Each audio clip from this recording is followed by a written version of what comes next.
અંજાર નગરપાલિકાને તાળાબંધી કરાઈ હોવાનું સામે આવ્યું હતું। સ્થાનિકોના અનેક પ્રશ્નો જેવા કે પાણી, સફાઈ, ગટર, રખડતા ઢોર વગેરે પ્રશ્નોએ તાળાબંધી કરવામાં આવી હતી। ત્યારે મત્યાનગર વિસ્તારમાંથી બાળકોને શાળાએ જવા ગટરના પાણીમાંથી પસાર થવું પડે છે। ત્યારે મત્યાનગરના રહીશો તથા આગેવાન લખન દુવા દ્વારા તાળાબંધી કરવામાં આવી હતી। અને જે ઢોરો છે એની સમસ્યા બહુ એટલે બહુ છે। એક તો અંજાર સિટી એટલે ટ્રાફિકવાળી છે। અહીંયા આગળ કોઈ પણ જાતની વ્યવસ્થા નથી, ટ્રાફિક એટલી બધી હોય છે। સાથે આજનો જે મુદ્દો છે ખાસ કરીને મતિયાનગરમાં જે ગટર વહે છે, ઘરમાંથી પાણી આવે છે અને અહીંયા કને આવ્યા આજે અડધો કલાક થયો નથી, અહીંયા કને ચીફ ઓફિસર નથી, અહીંયા કને પ્રમુખ હાજર કે નથી કોઈ જવાબદાર વ્યક્તિ અહીંયા કને હાજર અધિકારી કે એમને અમે રજૂઆત કરી શકીએ। એટલે ન છૂટકે આજે અહીંયા મેઇન ગેટ છે એની તાળાબંધી કરવી પડી છે અને ધરણા ઉપર બેઠા છીએ। આ લોકો કોઈ જવાબદાર અધિકારી અહીંયા કને આવવા માટે તૈયાર નથી।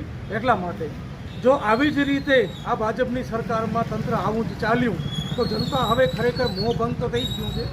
જે ભાજપના વોટરો છે એ નારાજ છે અને ધીરે ધીરે આખી જનતા નારાજ છે।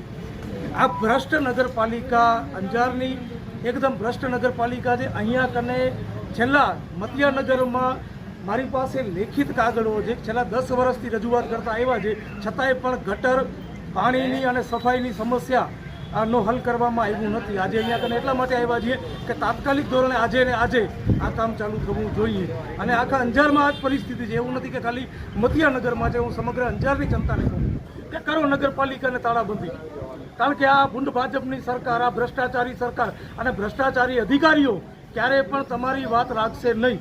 આપણે દરેક વસ્તુમાં ટેક્સ, જેનું નામ હવે જીએસટી કરવામાં આવ્યું છે, આપણે દૂધનો પાઉચ લઈએ છીએ એનામાં પણ જીએસટી સરકારને આપીએ તો બેઝિક સગવડો, રોડ, રસ્તા, સફાઈ અને હાલતે ને ચાલતે જે ઢોરો છે, જે ગાડીઓમાં અથડાય છે, માણસો મરે છે અને અબોલા જીવ જે ઢોરને પણ વાગી જાય છે, ક્યાંક એમનું પણ મૃત્યુ થઈ જાય છે, તો આ નગરપાલિકા એની જવાબદાર છે, આ ભાજપની સરકાર જવાબદાર છે।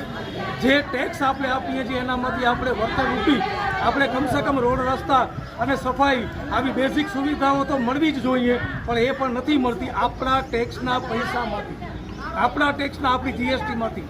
તો મારી જનતાને વિનંતી છે કે તમારી જે સમસ્યાઓ છે એના માટે આવો ને નગરપાલિકાના તાળાબંધી કરો અને કઈ નગરપાલિકા કેસ કરે છે ને એ હું જોઉં ખાસ કરી 12 વાગ્યા હજી સુધી તમે શું કરશો? આ તો કોઈ રજૂઆત કરવા એની જનતા કચ્છની ખમીરવંતી છે, બોલવા તૈયાર નથી। નકર આખા કચ્છમાં આને આ પરિસ્થિતિ છે। અધિકારીઓ આવે જ 12 વાગે છે।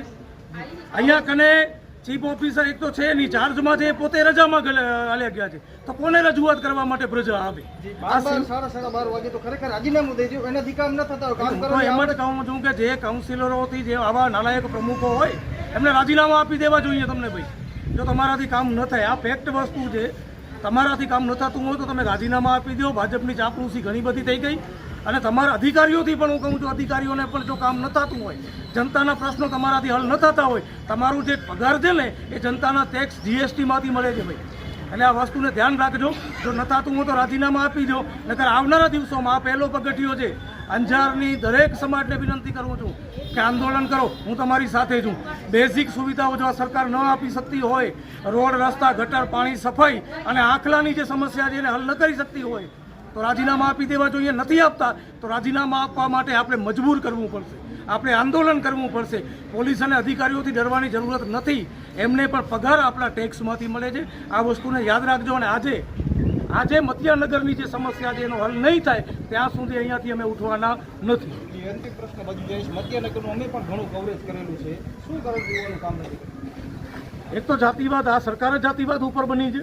ધર્મ અને જાતિના નામ ઉપર દંગા કરાવવા, એકબીજામાં વેર વિખેર કરવો, આ સરકારનો બેઝ જ એ છે। એટલા માટે મતિયાનગરના કામ નથી થતા અને ક્યાંક ને ક્યાંક અધિકારીઓને પણ એમ લાગતું હશે કે ભાઈ આ પ્રજાને છોડી દો ને શું કરવાનું, આ પ્રજા ટેક્સ આપે છે, આ દેશના જે, આ પાકિસ્તાન કે બાંગ્લાદેશથી નથી આવ્યા, આ અહીંયાની જ જનતા છે। માટે વિનંતી છે કે ભાઈ આજે ને આજે તાત્કાલિક ધોરણે જે ગટર ઘરમાં ઉભરી આવે છે, રોડ રસ્તામાં ગટર પડી છે, ત્યાં કને ચાલો મારી સાથે હું બતાવું, સ્કૂલમાં બાળકો જાય છે, ગટરમાંથી પસાર થઈને જાય છે। આજે રોગચાળો એટલો ફાટી નીકળ્યો છે, તો મહેરબાની કરો અને આજે ને આજે આ સમસ્યાનો હલ કરવામાં આવે।